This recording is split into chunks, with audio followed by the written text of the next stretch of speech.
go.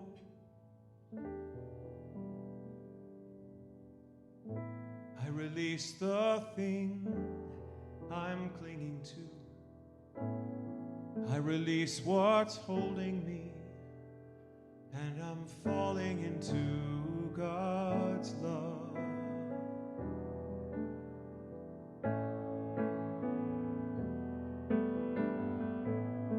I let it go. I release the thing I'm clinging to. Release what's holding me, falling into God's love. I feel the Spirit holding me, and it is lifting me on high. I rise on a power I can't see, and on the wings of love I fly. I fly.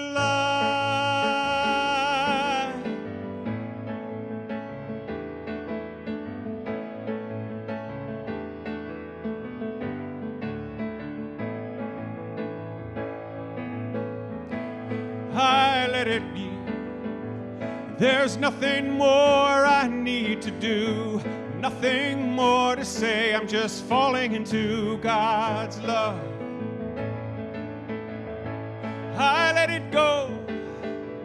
I release the thing I'm clinging to. I release what's holding me, just falling into God's love. I feel the Spirit holding me, and it is lifting me on high. I rise on a power I can't see, and on the wings of love I fly. I fly.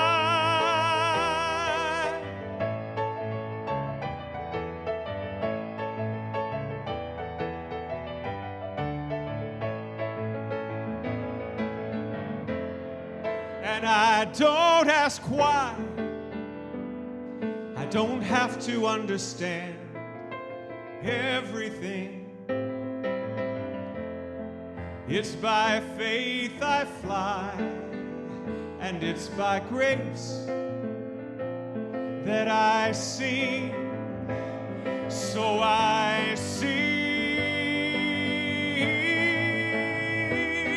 Oh, oh, light, light, light, light, light. I feel the Spirit holding me, and it is lifting me on high. I rise on a power I can't see, and on the wings of love I fly. I fly.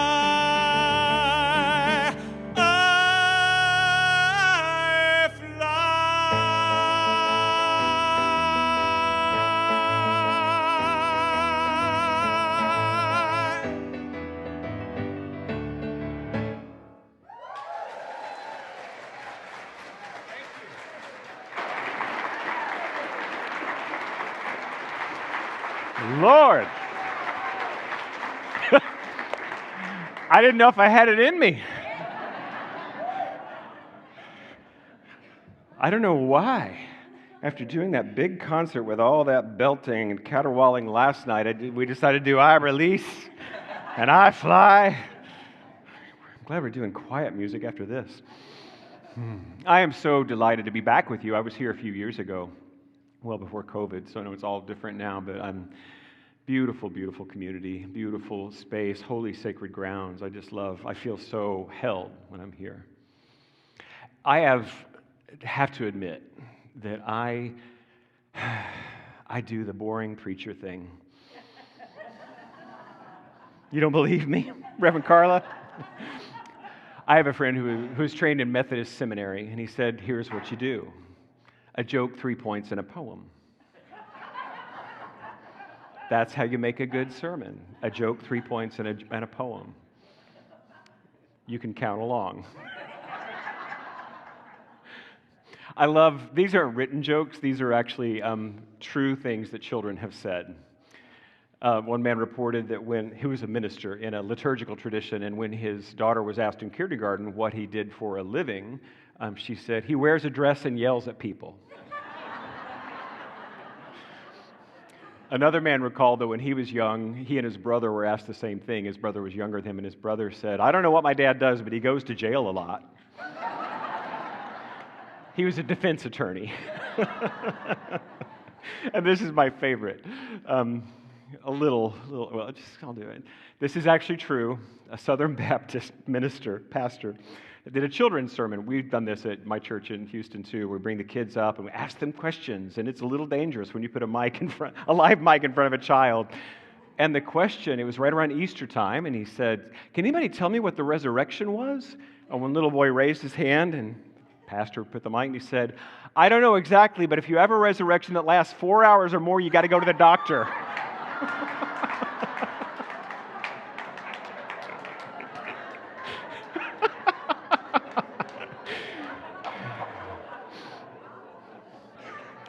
I didn't write it. It's true. It happened. So today I want to talk about freedom. I was thinking about, and here's the other thing. I gave this talk at my church in February, but I'm also not the kind of person who can give the same talk twice. So it's shifted a lot. And I've spoken on freedom a lot in my ministry because I've needed it. I still need it. It's the foundational understanding of what our teaching and our principles and our practices offer to our life. And it's not just us. I think when Jesus said in the book of John that I have come that they may have life and have it more abundantly, it's impossible to experience the abundant life without freedom. So I want to talk first about freedom to, and then I'm going to talk about freedom from. And this new thing has dropped in the last couple, this will be the second time I've talked about this third point, and there are three. Freedom in. So let's talk about freedom to. I first want to share Ernest Holmes, who is the founder of our sister denomination, Centers for Spiritual Living, and in his seminal work, the textbook of the Science of Mind, he writes this on the very first page. The divine plan is one of freedom. Bondage is not God-ordained. Freedom is the birthright of every living soul. All of us instinctively feel this. The truth points to freedom under law, and he's talking about the law of cause and effect. Thus, the inherent nature of humankind is forever seeking to express itself in terms of freedom. And we do well to listen to this inner voice, for it tells us of a life wonderful in its scope, of a love beyond our fondest dreams, of a freedom which the soul craves. Anybody else want to sign up for that? Our core teaching in unity, in Science of Mind, and New Thought, there was no fall from grace. That we are one with divine creative power, one with divine love, one with the energy of life itself. There's no way for God to separate itself from itself, and we are all part of God's life. And thus, because we are expressions of God's own spirit and being and nature, there is no limit to our ability to experience the qualities of the divine. Thomas Troward, we were talking about him last night, he said there are 7 main qualities of the divine: life, light, love, power, peace, beauty, joy. It's not just things we experience, it's what we are. And when we get in touch with that, we're free to live it, free to experience, free to be it. Rumi, the great Sufi poet, he told a story, not really a poem, a teaching story, where he said, it's as if we were sent here from a far-off kingdom with but one task. And if we fail in this task, nothing else that we do or do not do will have mattered. And if we succeed in this one task, nothing else we do or do not do will have mattered. That task is the discovery and the delivery of the authentic self. The discovery of this innate divinity. The discovery that all of the places in which we feel that we are not free, it's not true. That there is a deeper truth underlying our human condition of divine freedom. It is your birthright. That's a language we don't use much anymore. In the ancient world, it held tremendous significance. But I love that Ernest Holmes brought that word forward because a birthright is irrevocable. It's just the truth of you. You are free. What was the old 70s? Born free. You really are. That's who you are. I'm showing my age, I know. Younger people, ask your parents. Born free. And even before birth and even after death, we are the essential nature of God in individualized expression. So why don't we live that abundant life? Well, there's a lot of Jesus today. I hope that's all right with you all. I love Jesus. Not always crazy about his followers, but I love Jesus. Dr. Martin Luther King said the greatest Christian he ever met was a Hindu named Mahatma Gandhi.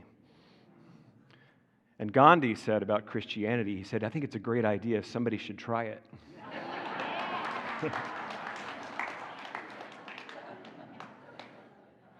This is from the Gospel of Luke. Nope, that's still Ernest Holmes. Let me get it. I usually have a smaller iPad. I have two iPads. I have a preaching iPad and a travel iPad. And I only have my travel iPad. Oh, this is great. From Luke 12:32, fear not, little flock. It is your Father's good pleasure to give you the kingdom. And you've probably heard that phrase before. But think about that. The infinite creator, the energy of life itself, divine supreme intelligence and creative power has pleasure in giving of its nature to us. We're not taking anything from anyone when we partake of the kingdom of God. And then also in Matthew 19:13 and 14. Some people brought little children to Jesus, and they wanted him to place his hands on them and to pray for them. But the disciples told them not to do it. And Jesus said, let the little children come to me. Don't keep them away. And this is the part I want you to hear. The kingdom of heaven belongs to people like them. Jesus placed his hands upon them and blessed them. Then he went on from there. Years ago, I was meditating on this passage, and I was reminded of the famous Zen koan. What's the face you wore before your mother or father were born? And if you know the Zen koans, they have no answer, but they're meant to just shock us out of day-to-day dualistic reality into a space of openness. And what it's asking us to do is come into contact with our unconditioned mind. And that's the thing that children bring. They have not yet, although as soon as they develop language and learn things, they begin to develop stories about the way the universe works. Right, guys? Yeah. It's best to start a therapy fund early, I find. But this idea of no one can enter into the kingdom of heaven unless they become as a child, to find the face that we wore before all conditioning, to find our pure self. And you're free to do this. You are blessed by the very nature of the life of God, the abundant life, to live with that kind of freedom, just as who you are, has nothing to do with anything you do or don't do. You are this. So we could end right there, but I have 2 more points. That was freedom 2. You're free to live the life divine, to enter into the kingdom of heaven as a child. And you're free from, because that's the issue. We do have a conditioned mind. Anybody else have parents? Is that just me? And they had parents too. All the way back. And those parents were once children who were conditioned by the life circumstances that their parents faced. Do you know these ACEs, the ACEs? It's adverse childhood experiences. Those of you who are familiar with social work, this is a kind of a new field of study. An adverse childhood experience could be being raised in an addictive home. Could be extreme poverty is an ACE.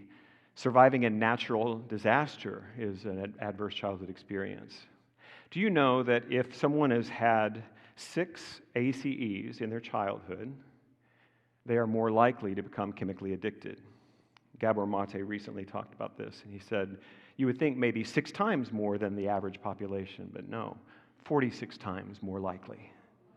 That's the power of the conditioning that happens to us as children. So in order to get to the freedom to live the life of God that is within you, we got to get free from something, and it's your BS. You don't teach that here? Your belief system. You've got to get free from your belief system. You don't teach the BS here? Okay, good. So, what do I mean by this? I've had a lot of Jesus. How about a little anti-meme? Life is a banquet, Patrick, and most poor bastards are starving to death. You know that? What keeps us from entering into, did I just say the B word on your side? I'm glad I didn't, not at my church today. It just kind of came out. I channeled Rosalind Russell there. What is it that keeps us from the banquet of life? It is our belief that we're not worthy, that it's for someone else, that it's not really mine to do. Oh, you have your own. I have my BS. You have yours. But we have to find some way to free ourselves and to discover that the way that we've been operating is not based on the truth of our being or the truth of reality. It's based on the truth of a child's conditioned mind. My dear friend, Dr. Kathy Hearn, she says that a false belief is formed by a child's mind in response to an adult situation. Just pick, you can probably let your top 2 or 3 come to mind. Things that were going on in your home, you didn't know, you couldn't understand it, you were a child. And that you formed a belief around it. I want to share one of mine with you. I was actually in a seminary retreat with Dr. Kathy Hearn in Golden, Colorado, and we're doing this process, which I've done many times. I've facilitated it, and it's designed to find a false belief that is active in your life today. And the one that came up was interesting. I was 43 at the time, and I remembered, and what we're supposed to do is just come up to mind with a current situation that has some conflict, some edginess about it, some discomfort. And I was in conflict with my boss at the time, and we kept working our way through it with conscious conversations. We kept coming back to it, and it just wasn't really moving. And then in the process, she invites us back to an earlier time in life, as far back as we can go, that had the same energy. And what I came to was this experience when I was 3 years old that I hadn't thought about in a long time. My babysitters, Julie and Anita Sains, had given me one of their old baby dolls. And it was awful. I mean, it just, half its hair was pulled out, only one of its eyes opened. I loved it. I loved that doll because I loved those girls, and they had given me this doll. I treasured it. I was a little boy that loved dolls, and I had one. And I took it at 3 years old to Sunday school. And nobody said anything. And then after Sunday school, the preschoolers came out, and we got to say a Bible verse, and I was carrying my doll. And my dad saw it, and he was mortified.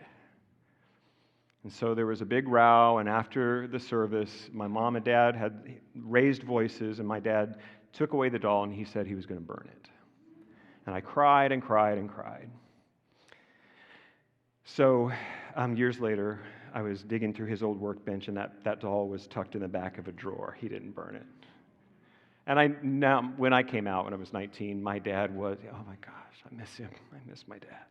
He put his arms around me, and he said, I'm your daddy. And you can always come home. I love you forever.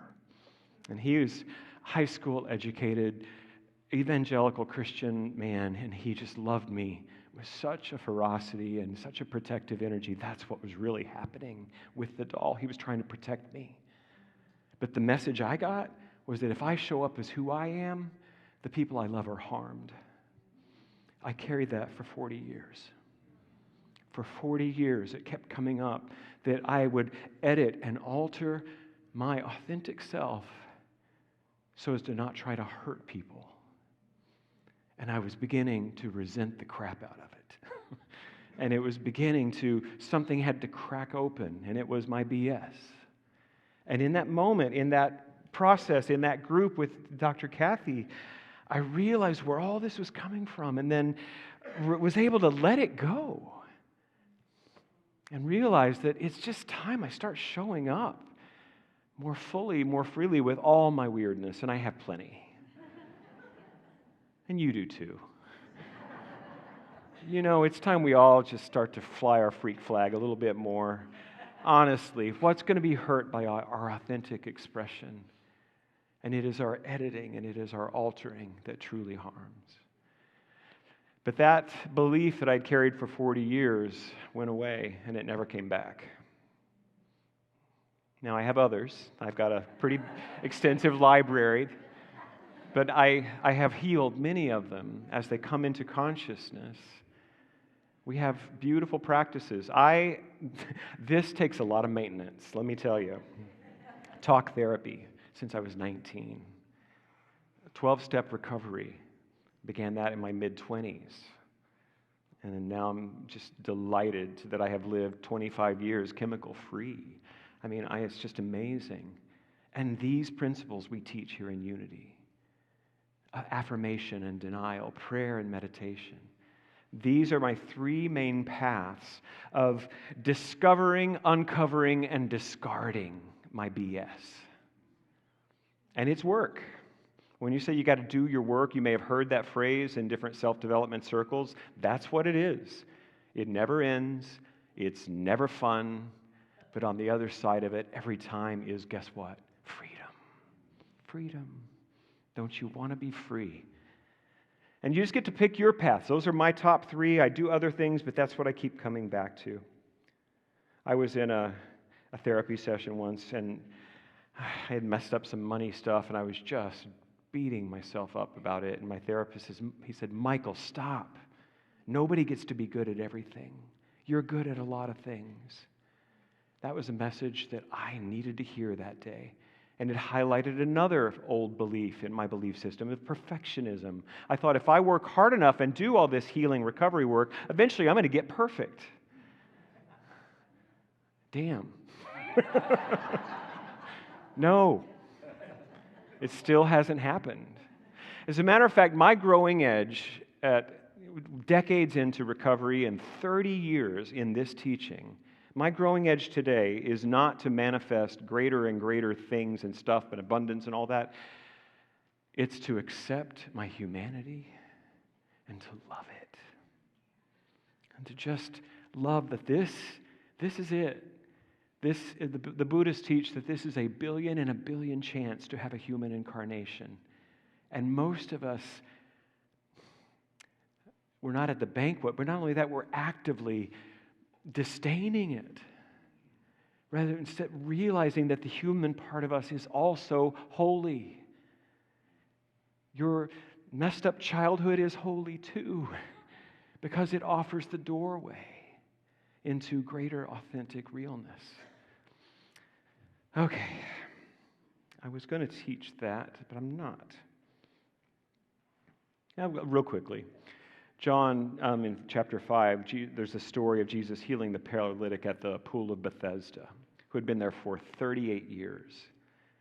And when Jesus said, "What are you doing here?" He said, "Well, I keep waiting for someone to carry me into the water when the angel disturbs it." And then Jesus didn't say, "Well, I'll carry you down," did he? He actually asked a question in the rabbinical tradition. That good rabbis know how to ask a good question. And he asked this, would you be made whole?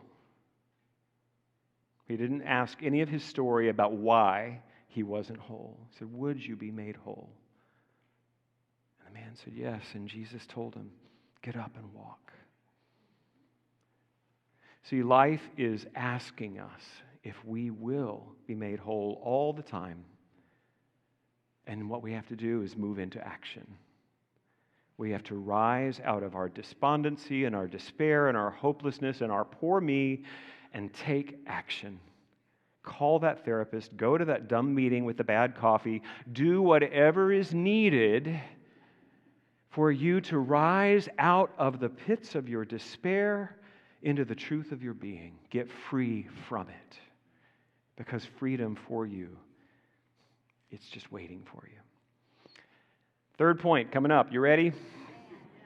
This is new for me. I've been teaching freedom to and freedom from for a long time. But it is this current growth edge I've been telling you about. It's how to hold my humanity with a little more gentleness and self-compassion. Dear relationship, one that I thought I would be in until the end of my life, ended 3 years ago, and I was devastated, heartbroken. Not my choice at all. And so I decided to go on a retreat, and I went to Costa Rica, and I did a retreat as a good tourist would do in a 5-star spa resort. And so did my grief work on the massage table. No. It's just how we are.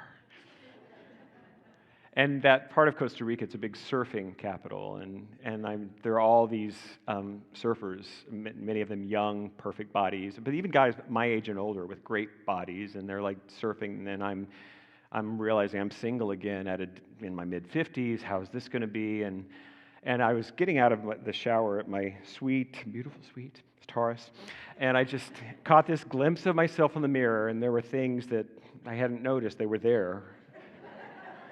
Hanging like that, and this self-criticism just came in. And I was like, how am I going to find a partner now? And then this other voice, and it's only happened a few times where I get a message from somewhere. It's always in really important moments. I don't know if it's my higher self. Barbara Marx Hubbard used to talk about having communication with her future, more evolved, realized self. It might have been that. Might have been the Holy Spirit. I don't know. Might have been. It's some part of God. It's all God. But the words that came were, my job is to love this body as it ages. My job is to love this body as it ages. Billion and a billion chance to have one. And so every time I have a self-critical thought about my body, that's the phrase that I bring to mind. My job is to love this body as it ages. That also means taking better care of it. That's love too. Good sleep, good food, good exercise, and compassion that it doesn't look like a 30-year-old surfer in Costa Rica. I want to tell you about my friend Joey. Joey is a member of my community in Houston. He's, I think he's 40, 41, 42. Cerebral palsy. He's been in a wheelchair. He's never walked his whole life. It's kind of, I don't think he has any cognitive disabilities, but it's hard to understand him sometimes because of the CP. And not only that, he's gay, and not only that, but he's transgender. I said, man, your soul thought you were up for a lot this incarnation, didn't it? And he talks to me about how he struggled with his body. And I think I should be able to love my love handles, don't you think? And Joey is so committed to living the light that he is. And of course he has moments of deep sadness. Of course he has moments of deep envy that he can't do the things that his friends get to do. And yet he keeps showing up. And so when I'm talking about the freedom in, I'm thinking about Joey. And I'm thinking about those situations in life that we didn't ask for, they were unasked for, unlooked for, and unwelcomed, but here they are. Now, there was a time in our movement that we just thought we could heal everything with an affirmation, and we proudly spoke that. And then when people weren't healed, they quit coming to our church. Did you know that? One of the deep obstacles to our freedom is our shadow. It's the unowned, disowned parts of our psyche. And Matthew Fox said about the unity movement, he said, your shadow is that you don't think you have one. But we do, and this is it, that we don't make enough space for our humanity. Now, I believe in the healing power of the mind, and I've experienced healings in my life sometimes. I begged God to heal me of homosexuality. I did when I was a kid and teenager. Begged, pleaded, begged God to not let me be an alcoholic. Guess what? Both of those things are still with me. They're human, and they've both been the doorway into that authentic self, into the doorway into my freedom. I have a friend, Susan, who I know from the program, and she was saying that before she knew she was going to join our little club, she was at a dinner party, and a man she didn't even know, he said, there's not a problem with being an alcoholic, just depends, are you going to do something about it? This was a new concept to her, which she thought she would file away and share with someone who needed it someday. She needed it.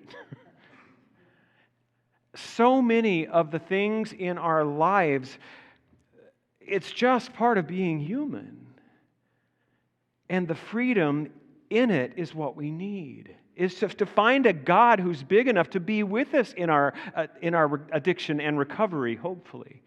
To find a God who's able to be big enough to be with us in our grief and our sorrow and our losses. Because what we've done as a movement is push it away, affirm it away. Do you know this term, spiritual bypass? The pain, I don't want to be with it, so I'm just going to go to the light. Good luck. My experience with every person I know is that we hit that wall when we're not able to affirm it away, we're not able to chant it away, we're not able to pray it away. It's here. And can we find freedom in it? And I'm here to tell you that you can. There is deep freedom in our humanity. And I wish Joey would roll up here right now and he would testify to this. He's got a really cool chair. And his nephew, Carson, calls it his Batmobile. And he gets on Joey's lap and they drive around together. He's found freedom in it. And John told you there's a lot of Jesus today. By the way, I need to wrap this up. Thank you. Father Richard Rohr, he says that when we're reading the Gospels, particularly the Gospel of John, it is the most mystical, and I would say metaphysical, of the four that are in the Bible. There are others that are good to read too that didn't make the cut. But Thomas is great. But I will tell you, what Father Richard says is that every time that Jesus says I and makes a statement, read that as the universal Christ saying it. And so this is one I really want you to hear this way. John 16:33, Jesus says, I have told you these things so that in me you may have peace. In this world you will have trouble, but take heart, I have overcome the world. The Christ presence within you is saying, you're going to have trouble. It's part of it. It's part of the incarnate plan of the revelation of God's wholeness as your life. It's okay, because the Christ presence within you, has overcome the world. And overcoming the world doesn't always mean changing the form, but it's what that form means to you. That's often the freedom is to recontextualize, I will tell you this, I think I learned this in the 12 steps, is that the answer to all of my problems today is our acceptance.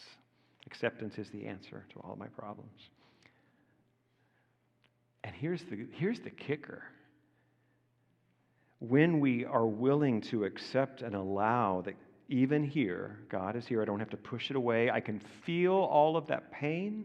I can feel all of that anger. I can feel all of that sadness. And God is here with me, in me, as me, in it. Then the transformation can really occur. It's the resistance to the pain that keeps it in place. Kristen Neff does a whole, sort of like Brene Brown has done for shame, Kristen Neff has done around self-compassion. Read her book. It's really good. But she says we've been teaching our children they need to have good self-esteem, and that's actually not that helpful. That in the generations that are coming of age now, they're a little fragile. And what we need to teach them instead is how to give self-compassion when they're hurting and when they don't win first place, so they become resilient. And that's what I invite us into as a movement. It's all changing. It's all changing. Everything in unity, everything in the church world, it's all changing. And what I know is being asked for is a greater authenticity and a greater resilience. And for me, it's just getting good. Because now we don't have to be perfect. Even ministers, thank God. That what the younger generations are looking for is authenticity. They want leaders who are real and who will tell them the truth. And please don't misread me to think that I have given up on all of our miraculous transformative teaching, because I haven't. I still count on it every day. And I'm having greater access to it by being kinder to my human self. Let's have a prayer.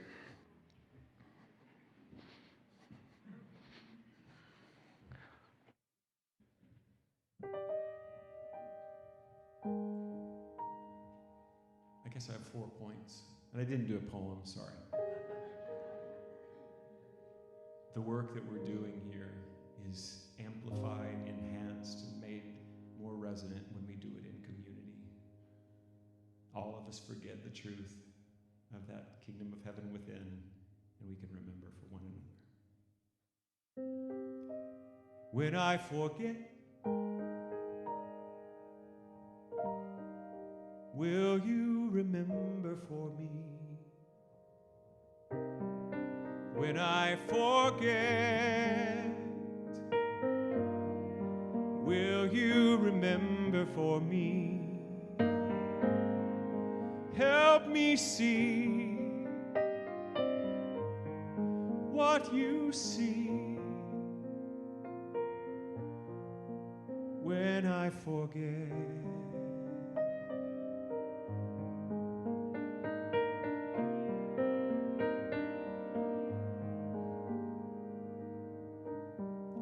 When you forget,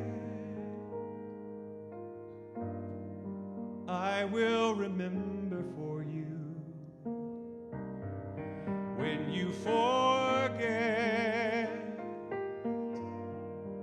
I will remember for you. I will see what you can't see. When you forget, I will remember when you forget. So if you would, close your eyes if you haven't done so already. And feel the love, the compassion of this community surrounding us right now. And we're including those of you who are watching us online in this embrace of love and acceptance and affirmation. That we remember for one another the deep truth that we are indeed born of, made of, created of, and expressions of the infinite life of Spirit. And so we hold this truth as the bedrock, foundational container for everything else that occurs in the realm of form and substance. That who and what we are can never be harmed, has known no harm. We are the light, as Jesus told us. And holding this container for one another, we're free to love this human experience, our human bodies, our difficult relationships, our failures. all of that gets held in the unassailable truth of our divinity. And so we can relax. We can allow, we can surrender, and stop trying so hard with the rational, egoic mind that has no idea how to get to God. But we surrender and allow and love. And we don't have to get to God. God is here. We just need to remember. And so we do. We remember this truth. I am the light of the world, and you are the light of the world. When I forget, we remember for one another. Will you remember for me? When I forget, we will remember. Will you remember for me? Help me see what you see. When I forget. And so we commit in sacred community to be that remembrance for one another. To hold the mirror of divinity up to one another, to let go of our judgment and our complaint and just love one another. And Jesus told us that they will know you are my disciples by the way you love one another. So let us commit to loving in that way. Be with us, be within us, be us, Spirit, now and forevermore. So it is. Amen.